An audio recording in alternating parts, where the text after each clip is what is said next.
Sweet Caroline. The Carolina Panthers are 7-6. Welcome to Believe in Panthers live post-game reaction show here on Believe Podcast Networks, here on Believe's YouTube channel. Desmond Johnson in the house with the Panthers all-time leading rusher, Jonathan Stewart, brought to you by the fine folks over at FanDuel. Your Carolina Panthers victorious over the Los Angeles Rams, who many had crowned, including us, the best team in the NFL just a couple of days ago. 31-28 your final, putting the Panthers securely in the mix in the playoff hunt in the NFC as we head into a bye week. As we start off each post-game reaction show, we'll get Stu's reaction here to start us off. Stu, I'm going to dig up some box scores because there's a lot to talk about here in this game. There's a lot of good things. Here I am live in Carolina Panther Stadium. How sweet it is. Where the Rams got beat by the Carolina Panthers. Something that, a lot of y'all tune in and y'all think we about this fluff. We ain't fluffing over here. No. Okay? We out here believing, but we're believing in a product that we see coming into its own fruition. Okay? What we saw today is the Carolina Panthers coming off of a loss against the 49ers on Monday Night Football. A loss that, to a lot of Panther fans and NFL fans watching the Panthers, you've been tuning in, it was something that was not, it wasn't the DNA that we are used to seeing. They didn't run the ball. They was hanging on by a thread and a needle, trying to keep up with Christian McCaffrey, right? Then they get home, right? They come home, they have Thanksgiving, and, all the fixings, all the things on the, full spread, right? Yeah. Had dinner, got family in town, and as a player, you actually do show up a little bit different when you have family in town. And lo and behold, home game in front of in front of a Panther crowd. The Rams didn't travel that well, so shout out to Panthers showing up today, Panther fans. But we put it to the best team in the NFC. I ain't going to say the whole NFL right now because today what I saw is still in the air. Mm-hmm. Okay? It really is. But definitely as far as a team that was hot, a team that was starting to peak, maybe we found their peak. Maybe we found their ceiling. But we were opportunistic today. Defense showed up. Offense showed up. Special teams showed up. We played within ourselves. We didn't turn the ball over.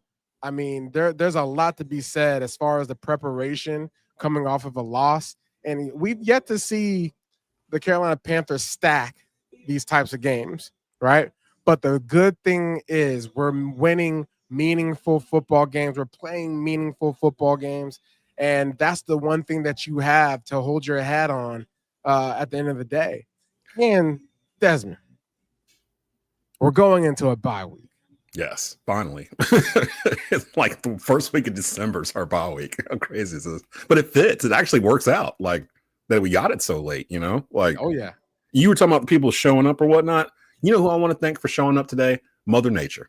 Thank you, Mother Nature, for showing up today and forcing head coach Dave Canales to run the rock. And he did. 40 carries, 40 carries between Hubbard, who a lot of y'all were trying to throw Chuba Hubbard off beginning of the year. Been telling y'all, slow your roll now. We were like, calm down. And Chuba Hubbard was the better back today. But it's not even about being the better back. It was a tandem. Yeah. 164 yards between them two, and Bryce had a couple runs as well.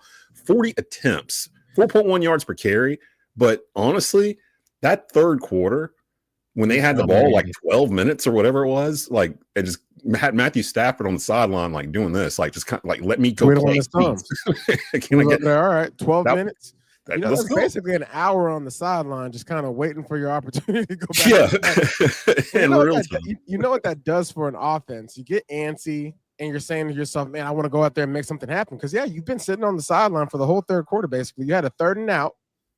We got a sack. That was Lathan Ransom's first sack. This is Lathan Ransom's first game starting, right? This is the best game so far. A lot of young players showed up today. We had so many injuries coming into this game, especially on defense. J.C. Horn being out. So it's good seeing Shaw Smith-Wade come up in there and make some plays.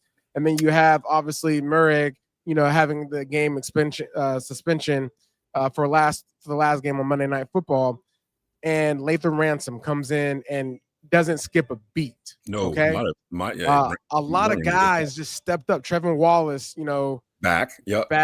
He made some plays today, but there's still a lot of things that every game we win, it seems like we're like, man, there's a lot there that we can go back and fix. But here's the difference, though, because I was thinking about this as we were kneeling in victory formation today.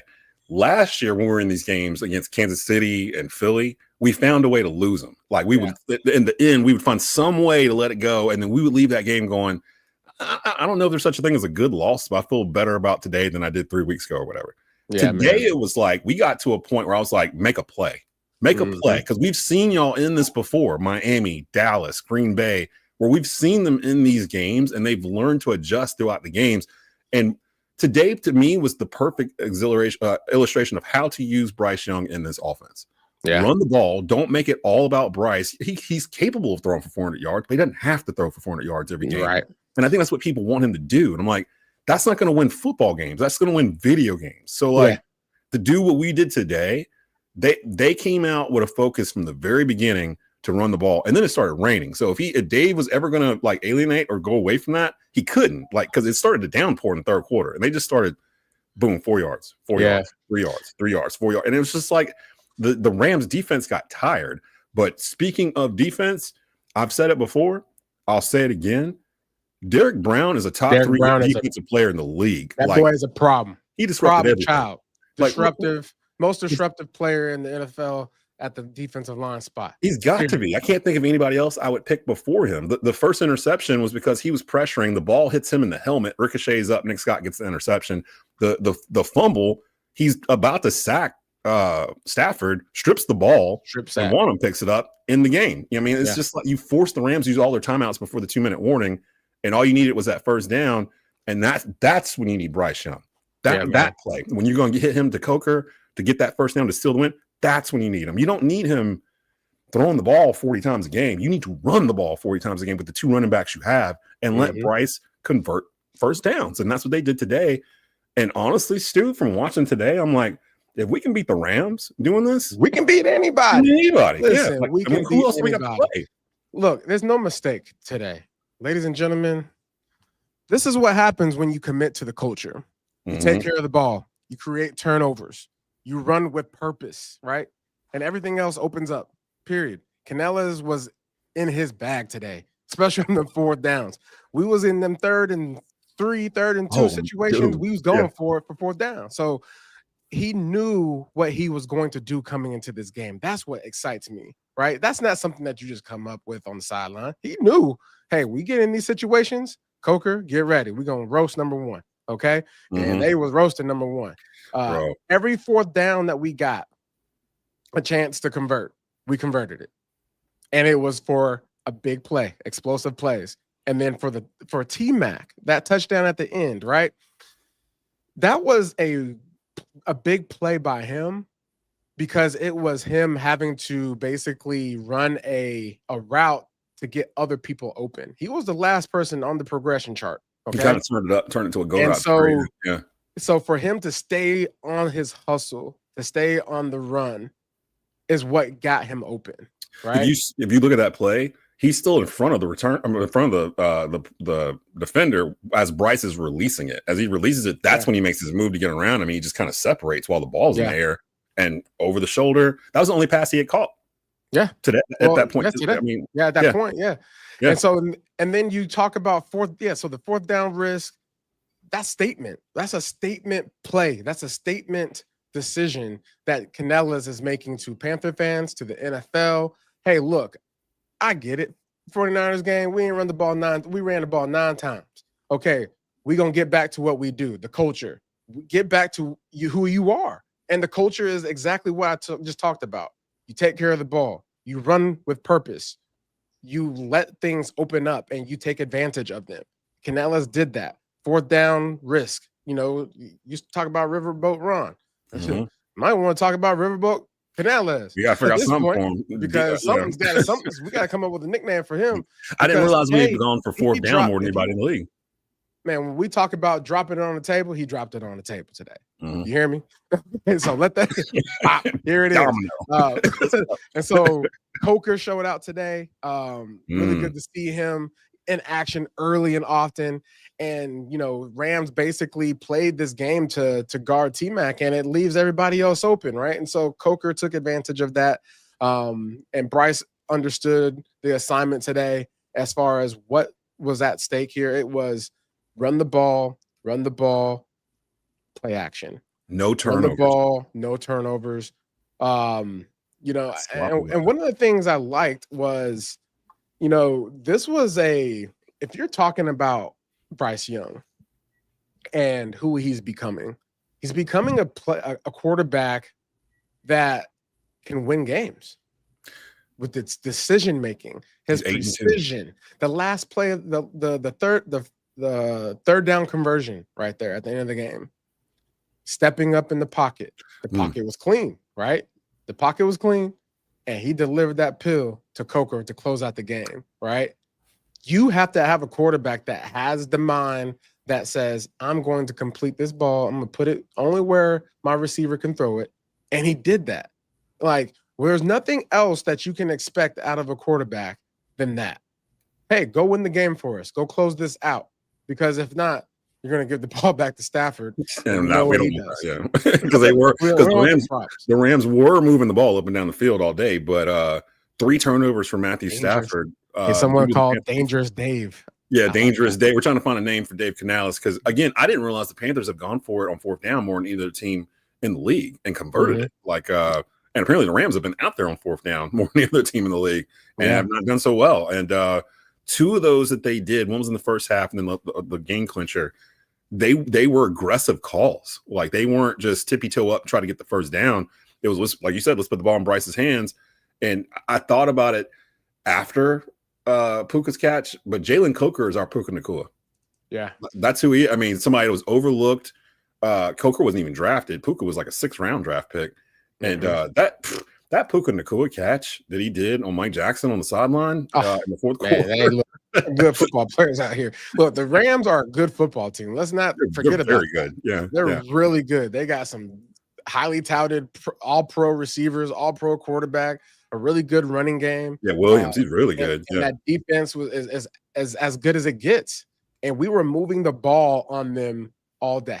We controlled this game. The third quarter, bro, we had the ball for 12 plus minutes.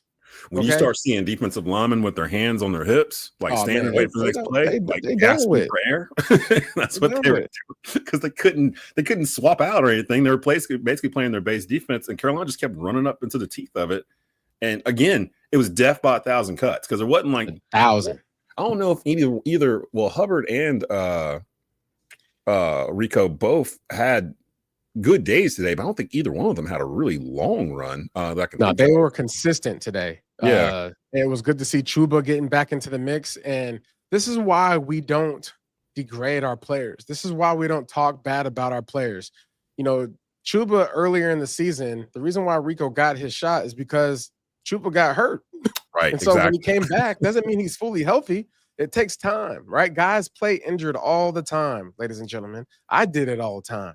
And so once Chuba looked like he was fresh. Chuba looked like he had a little more pep in his step today. He had a lot more pep in his step. And obviously, you know, certain games, certain teams, certain defenses, certain matchups just favor, you know, how you're feeling that day. And today it was raining. So he woke up and he had violence on his mind. Chuba was all about violence. Good for us. And then Rico also had a pleasant day, right? Yeah. Total yards, I think he over 70 yards, total yards. Yeah, Rico had 18 carries for 58 yards. Chuba 17 carries, 83 yards. I was wrong. Rico did rattle off a 17-yard run, and Chuba did have a 10-yard run during that game. Yep. And then Bryce had 5 carries. Yeah. He had 1 scramble for like 20-something yards. That was a huge conversion. You know? Yeah. So look. The culture is set. We understand who we are. Let's not backtrack. Let's just keep moving forward with what we just saw today. It was a game where we decided to run the ball, call the run plays. I don't care if you get 2 yards, you called it. That means the defense has to honor it. And if you call the plays and they honor it, that means it's setting you up for success down in the trenches and later on in the game. It was good to see the tight ends get into the mix. Mitchell Evans is a player that I really like. He's a smart player.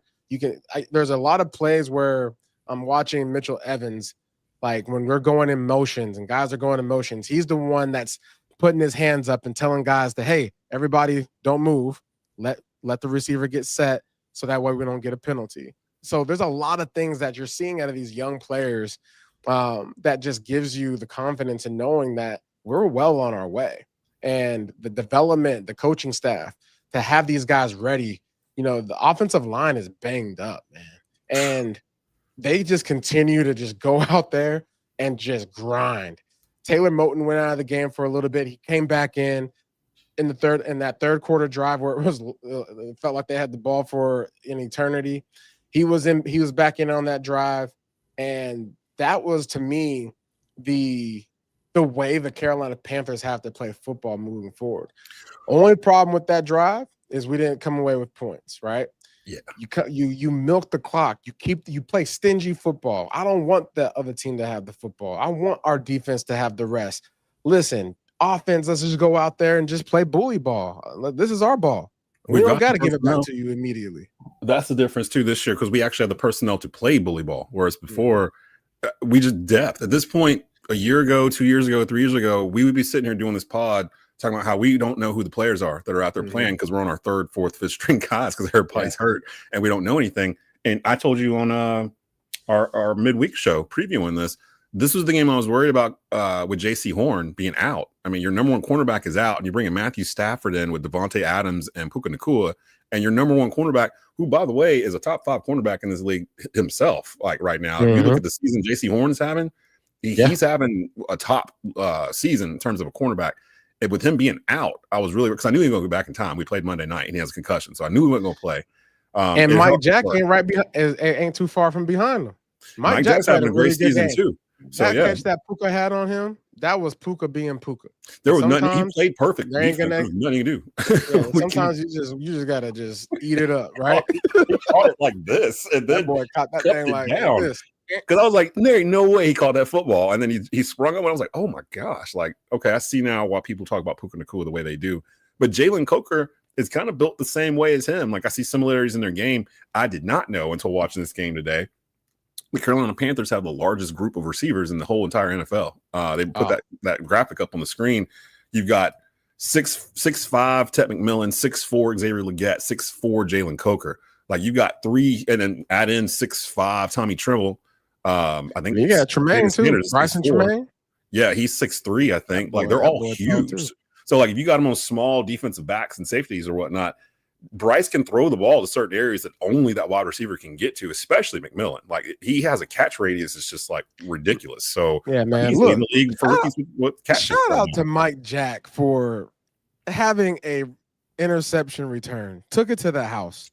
Yes, don't run out of bounds. The last couple of weeks, man, he been getting opportunities.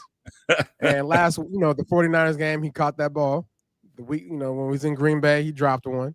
And we get it. It happens. But shout out to you, fella, for understanding where the zone was. You ran it like you knew where you was going. And we love that, dog.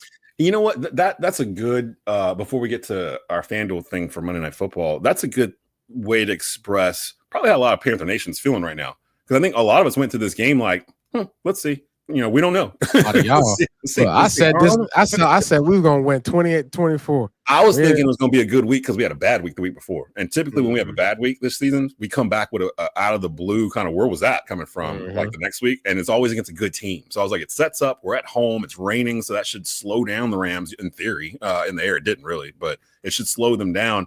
And let's just let our stars do work.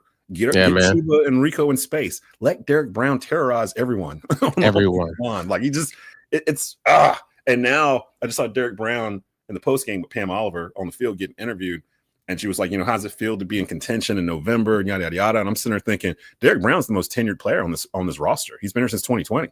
Like there's nobody else that's been here other than Jansen, the long snapper. Like he's been here for all of it, from Frank Wright to your boy Matt Rule. Yeah, he's been through it. He's been through it drafted. through all thick and thin, baby. I think Matt Rule's the one that drafted him, if I'm not mistaken. I think it was his first draft class. It was Derek Brown was in there. So he's been there through all of that. And for him now in season 6 to finally be on a Panther team where he's already been re-upped, you know, for the first time in Derek Brown's career,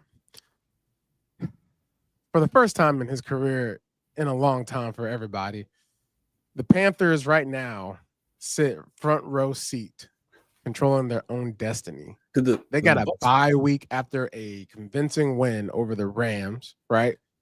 And then they can go on a stretch here after their bye week. They got the Saints, you play the Seahawks, and you play Tampa twice. Yeah. Twice, right? We'll go see who won that. Oh, Bucks won. The Bucks won. 2017. And so now you get a chance to stack. Let's just see how good we can get, man. Every single week, you got to stack. So coming off the bye week, you're going to come out as a winner, right? So you got to go in and stack. You got to beat the Saints, right? On an away game. It's not going to be easy, right? It's an away game. You got to have away presence. You have to have away preparation, right? And you got to make sure you come out and knock the dust off, because the bye week sometimes gives people a little bit of a rust.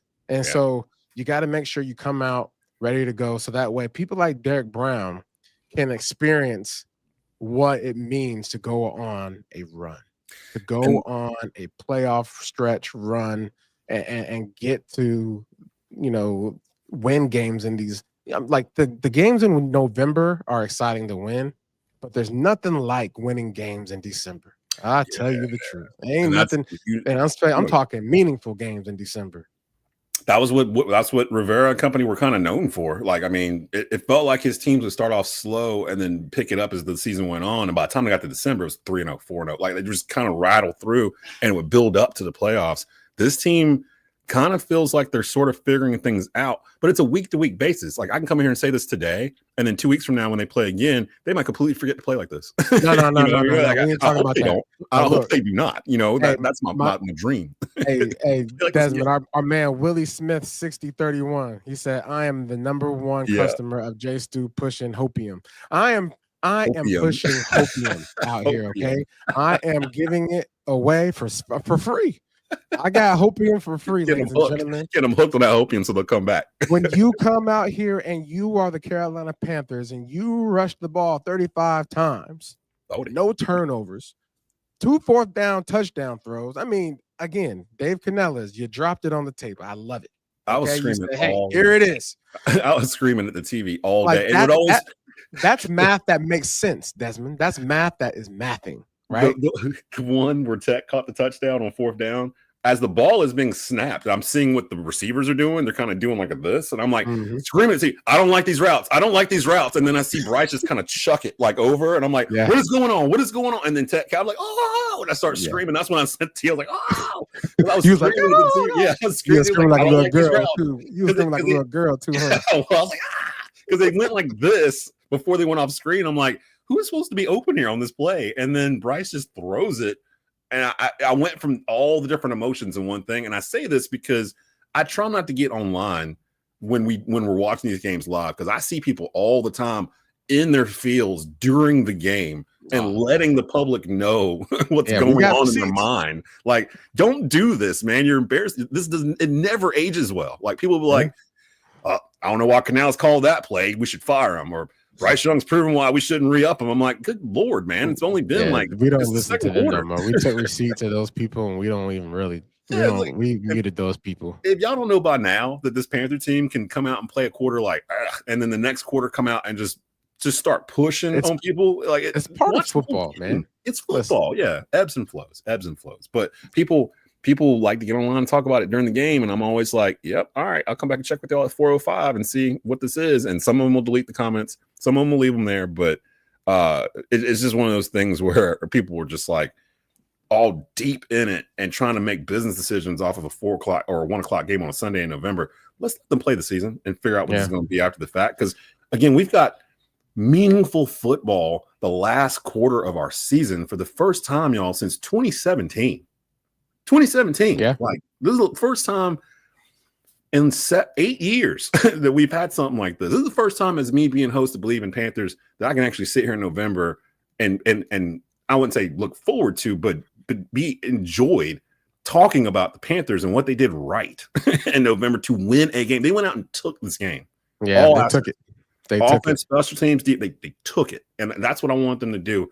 I don't even know, because with it being the bye week, I don't know if we're going to have a show this week coming up. We might wait. We might.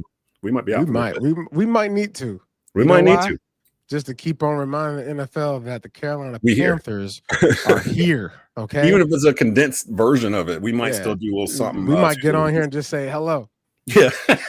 What's up, y'all? How y'all doing? Just checking in. Hello. Is it me you're looking for?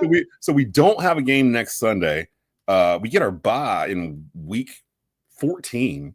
And then, like you said, we got the Saints after that, then Tampa, then Seattle, then Tampa again. And I said a couple weeks back too, don't be surprised that the NFL flexes that last Carolina-Tampa game, especially if it's for the division, and they flex it to Sunday Night Football.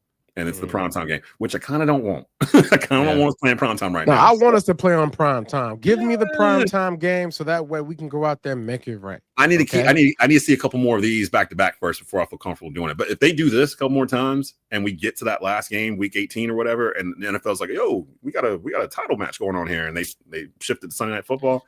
That's what we want. Dave Canales was saying they want these kind of games. The Carolina Panthers are the team that does the unexpected. No kidding.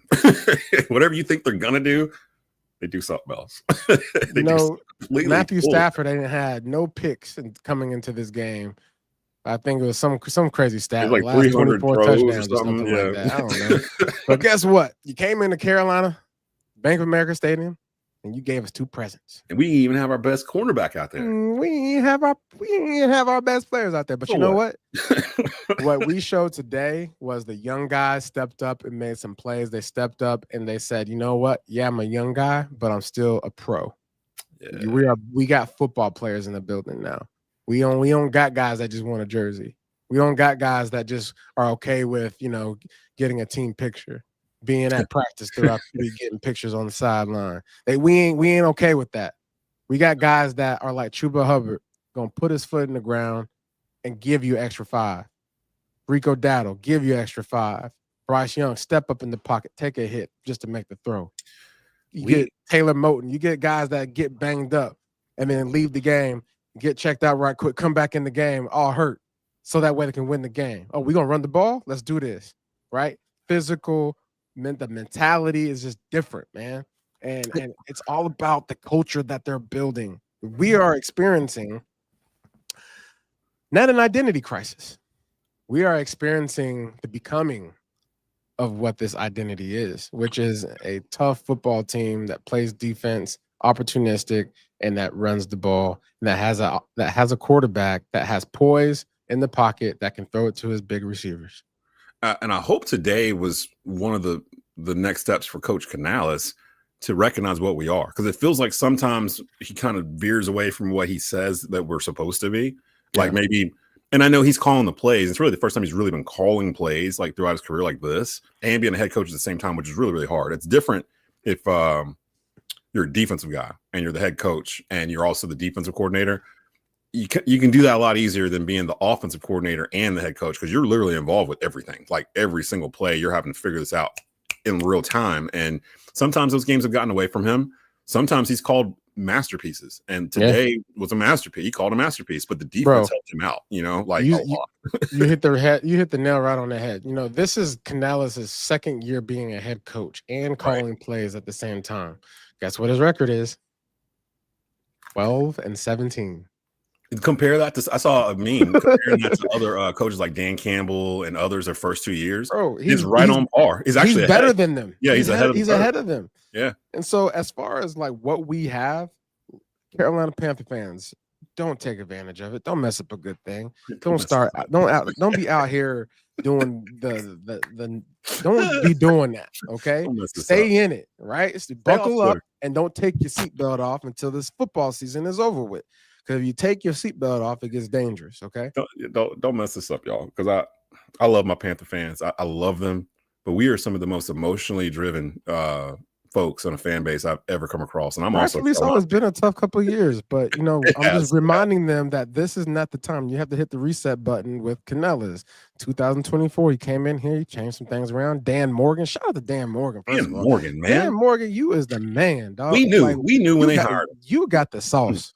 He got the sauce. He got more sauce than anybody at a pizza joint. Somebody buy that man a steak dinner uptown today. Like, when you see Dan Morgan walking around. If you see any Carolina Panther fan, or if you Panther fans, if you see any Carolina Panther coach, employee, player, whatever it is, ball boy, you make sure you treat them well. Okay, you give them a pat on the back and say good game.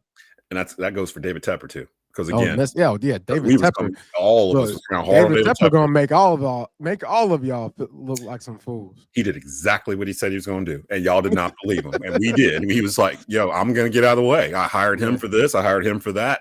I got him a quarterback, so I'm just gonna sit back and watch them work." And he's literally, I think we've seen Dave Tepper twice since August, and even that, and that wasn't him talking. It was someone on the sidelines watching practice, and people were mad at that. Man, look, like, it's his team. He can come. Look, you allowed to go into your garage and look at your cars. You allowed to drive them. You bought the car. Yeah, it's yours. You can look at it. Now, if you want to get in there and tinker around with it, and you're not a mechanic, that's a whole other conversation. Like, you want to take the whole engine block out and put in another one. Man, this is all coming together nicely. You know, Tepper has done a great job. You know, in my opinion, the expectations as far as getting it right out the gate is a little harsh, right? Especially for a guy that is learning how to be an owner, right? And then there's a lot that he's done right, especially behind the scenes, that he will never get any credit for. Yeah. And so for people out there, you need to just do a better job of just zipping it up. He's learning and just be a part of the process, right? Be on the positive side. It's so easy to be negative, because if you stay on the positive side, moments like this mean everything, and it's worth the wait. It's worth the pain. It's worth the hurt. You're part of the growth. Especially in today's world, like, if you can somehow remain positive throughout, I'm with you totally. Like, I can't stand people that just walk around being negative all day. Nancy all the time. Training. Yeah, it's like, come on, man. It's gotta be something. You like that annoying kid at the playground, right? Like, oh, it's raining outside. I don't want to be out of here. Man, if you don't take yourself back inside, then I don't want to play with you. And there's people out there like that. Like, they're about to go splash. We about to go splash in this rain. They're waiting for the jump all up in that puddle. But hey, and again, I felt like going into this game, the way it's set up and everybody picking against the Panthers and them kind of dropping the dud, 5 days prior or 6 days prior, it kind of set up for exactly what the Panthers have done all year. They go into a place where against an opponent where they're not supposed to have any business winning. I think I heard today was the second game this year they've won where they were double-digit underdogs going into the game. Double-digit. I think Green Bay was the other one, and that was on the road. So, I mean, it just – they're starting to figure out that they can actually play against the best in the league. And this was this started last year, Canales' first year, because I'm considering that Bryce's rookie year along with Canales.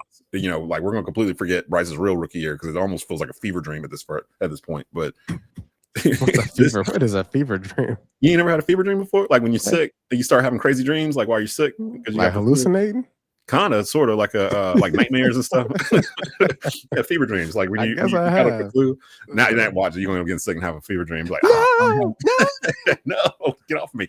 But seriously, like this year has been a continuation of last year, and the past couple of years before that weren't continuations of the previous year. And I think that's the difference, because you can see tangible improvement across like the squad. Like, they've added players they needed. The playbook's gotten bigger offensively. The defense has had a about face from where they were last year. I'm really starting to feel like they just didn't have the players. Speaking of playbook, you said playbook. Sorry. Yeah. But, dude, the playbook today, that 12 personnel, that 13 personnel, that 23 personnel, I love them playbook. I love what comes out of that playbook. Right? When they have like the two running backs in the backfield. When your identity says I'm going to run the ball, that means I'm going to have my tight ends out there blocking and catching balls, like have my big receivers like bodying the smaller guys. Like, it's just, you open the whole entire playbook when you're able to run the ball. It's like a garage door opening at sunrise. So why don't I can hear the Panther fans now in my ear? So why don't we do it every game? We try. Yeah. We try to do it every game. And you know what? The other guys on the other side of the field, they get paid too. A 3rd and out kills your dreams, right? If you get 3 and outs back to back, it gets a little hectic. You become like the Rams today in the 3rd quarter, where you're not seeing the field as often because the other team has the ball and they're making the drive. So you do, sometimes get behind the chains, right? Get behind the clock, and you find yourself in these like situations where it might feel like you have to desperately start, do something different to move the ball. But I think the mentality going to the preparation this week, especially on a short week, right? You lean heavy on what you know. And what we know is Rico and Chuba. And Chuba today, that boy got a little pep in his step. And if you don't know which one it's going to be that gets off on you each week, that makes it even worse. That's double trouble. That's literally the best thing that you can have going for you. Today they really did have a running back by committee, and it worked out in their favor. They weren't worried about who was going to take this series, who's going to take that series. It was Rico, 1st down, 2nd down, Chuba come in, boom, and he took control, right? Give me the remote. I need the remote now. I need to watch TV. And they weren't hiding it. And they weren't hiding it either. They weren't trying to disguise it and do all this motion and all this other junk to Scott. They were just like, we're going to run this up the gut A gap. We're going to run this up the gut A gap. Like just duo, boom, all that. Stop it. Like, I mean, and the Rams credit, again, the Rams are a really good team. They didn't really, I think they beat us in terms of total yards and some other stuff. We had them in time of possession, if I'm not mistaken, which was huge for a team like that.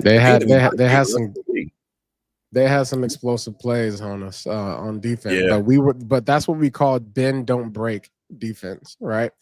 I actually talked about this pregame on Panther Radio today, and I said, we got to have a bend don't break defense, meaning you're going to give up yards because you're playing a future Hall of Famer. But when you get in that red zone, you got to get a little stingy, and I think we did a pretty good job. Mm-hmm. That Eric Brown tip ball. This goes to show you what a tip ball, a nice bounce, and just being in the right place, what that does for you. Like study film, that Mike Jack pick, that was a film study pick. He knew in that situation what the Rams like to do. What the Rams like to do when they try to get themselves out of the bind, they go to the screen game, right? They dress it up and they go to the screen game, or they go to the speed outs, right? To Puka or to Devontae, right? Yeah. And that was all film study. They did exactly that on that Mike Jack pick 6, and he was physical with the receiver throughout the whole entire route, just enough to where he can get him off of his landmark, and he just cut underneath, took the ball away, and it was beautiful.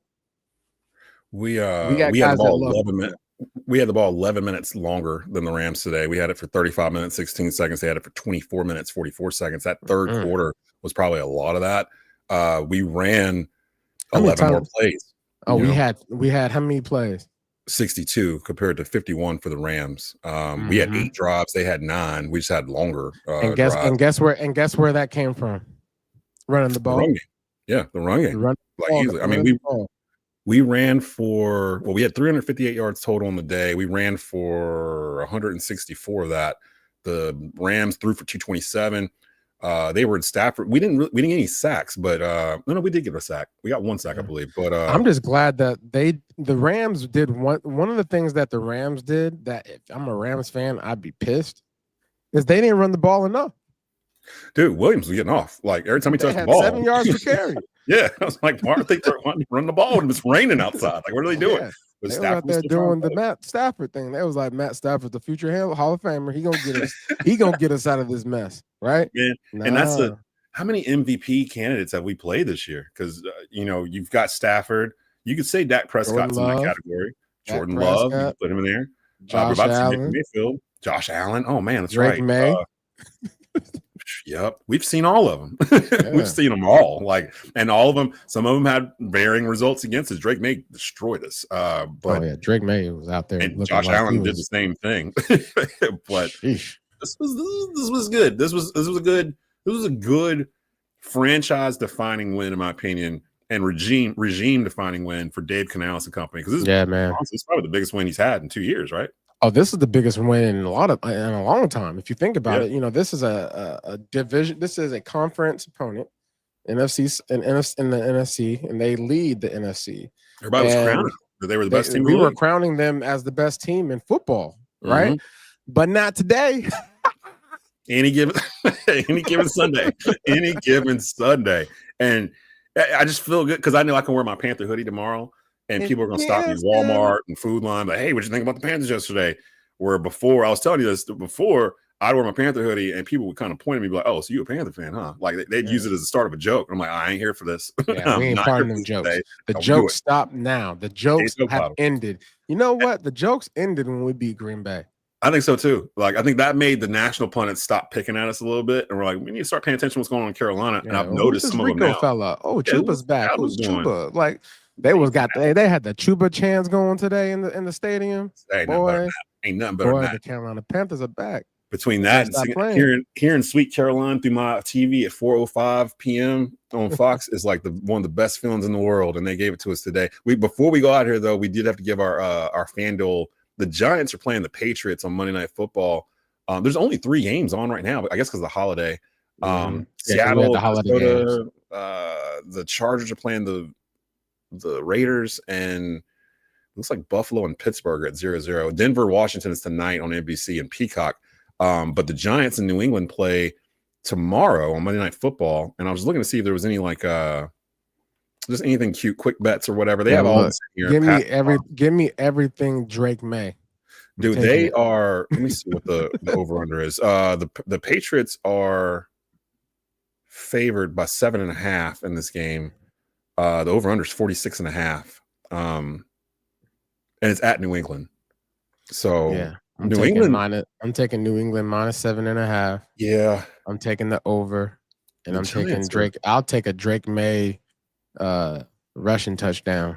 Ooh, the Giants might have one of the best defensive lines in the league. They got yeah, that's why I say rushing touchdown because Drake May gonna have to get up out of there.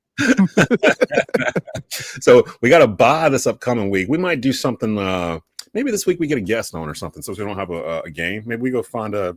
I've been talking to Anish Shroff off and on, and we're like 2 boats passing in the middle of the night. So like maybe we get Anish, or maybe we get a former player or somebody might hop on, and maybe we do that for the bye week. That way we can still get you guys some content and still go around the league because there's still going to be things going on that affect us, especially in NFC South. Yeah. So, matter of fact, the Bucks play the Saints Sunday coming up. We need the Saints to be the best team. Please, let's go Saints. Like I never thought Saints I'd say fan, all of a sudden, what just happened? So the team that just embarrassed us the week prior or whatever, now I'm having to root for them to beat the Bucks. And I guess Baker Mayfield is back. He played today. So we'll keep an eye on that. But hey, we got a divisional race going on here. We are playing meaningful football. In December when we get back from this break. Okay. Before we go, because we are going to get out of here now, I'm just looking through some of the comments. I can't put them up on the screen because sometimes they play this on Fubo TV. But some folks in here, Willie Smith, who's one of our super fans, says we will sweep the Bucks. I'm still hot, but I said what I said. Yeah, they are learning to win. This is going to be an amazing thing from Leslie Leonard, 7185. Casino Canales. Ooh, Casino. So right now we have Dangerous Dave. Dave. And then we have Casino Canales. What else we got? There was another one in here I saw earlier. Dangerous Dave. Dual Switch Dave. I like Casino Canales. That kind of Dave the Gambler. Canales. Dave the Gambler. Yep, that was a good one too. Because it's almost at a point now where I expect them to go for 4th down. Like if we're at the 50 or past it, we're going on 4th down. I need that.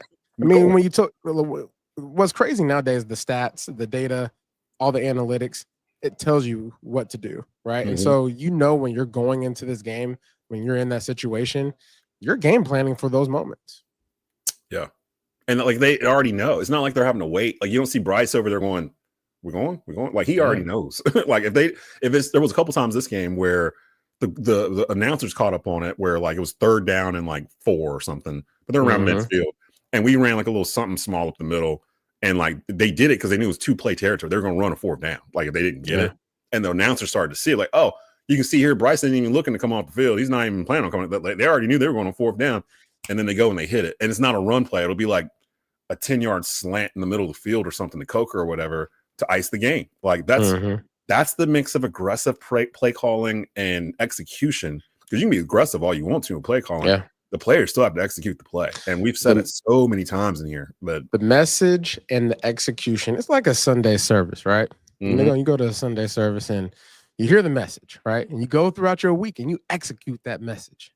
Don't it just feel good, right? And so today, Carolina Panthers, they heard the message from Canales and they executed point blank.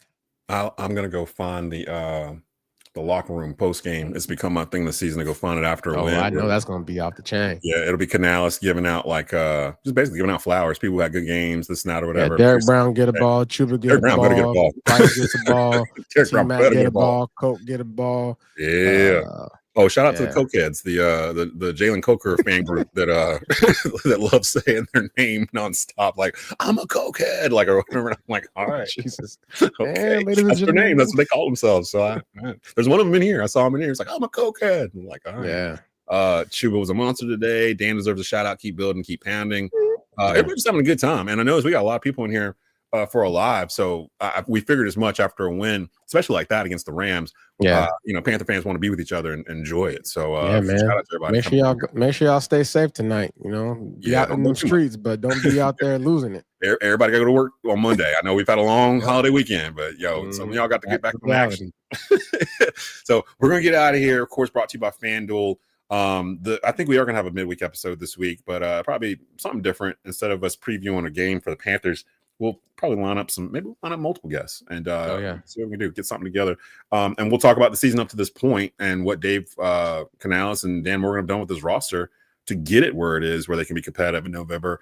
And keep in mind, guys, we got all of our draft picks in April, like coming up. Who knows what else Dan's going to do to get some more between now and then. So I'm ready to see him put in more work when this is over with, just to strengthen what we've already done. So we got a lot to be thankful for on a thankful Thanksgiving weekend. Yeah, man. I'm super thankful I'm grateful, thankful, happy, and Panther Nation, congrats. You made it to the bye week, and we are above 500. I told you so. I told you so. I knew you was gonna put that in. I told you so. And I'll put this out there too, because this isn't the only Believe show that me and Stu do. Stu does Believe in Oregon? Believe in Oregon. Duck out there flying right now too. Hey, Oregon's gonna be in the playoffs, doing anything. And I just started doing Believe in Heels Hoops, which follows Carolina men's basketball.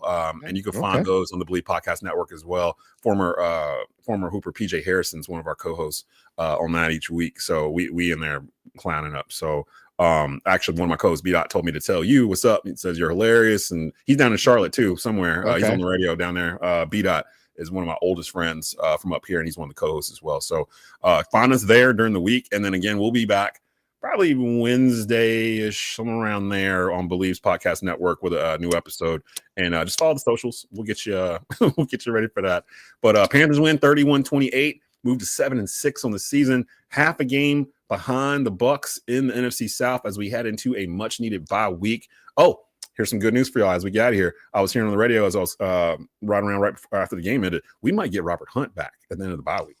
And look, I walked by Robert Hunt before this game, pregame, and I just said, "Big fella, how you feeling?" He said, "I'm marinating."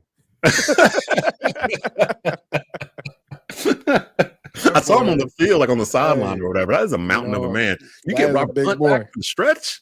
The last 4 games for Robert Hunt. We haven't even seen Robert Hunt blocking for Rico and Chuba together yet. Like really, like that would be. Oh, I'm excited. So Christmas came early, ladies and gentlemen. Got that dub. Got a bye week. Make sure you go Christmas shopping. Don't buy too much. Don't overconsume. Don't be gluttonous out here because it's too much. Bro, my wife has had the Christmas tree up since October. Like she already has presents and stuff under here. Yeah, October. She's all about it. She's about her business, and I have to get started. I'm looking at it right here from the other side of the studio, so I got to get started on the Christmas shopping too. But guys, everybody, keep pounding. Enjoy your Sunday. Enjoy the rest of the football this week. We'll be back midweek with another episode. maybe a little surprise. So for Jonathan Stewart, this is Desmond Johnson. You've been watching and listening to the Believe in Panthers podcast from Believe Podcast Networks, brought to you by FanDuel. Keep pounding.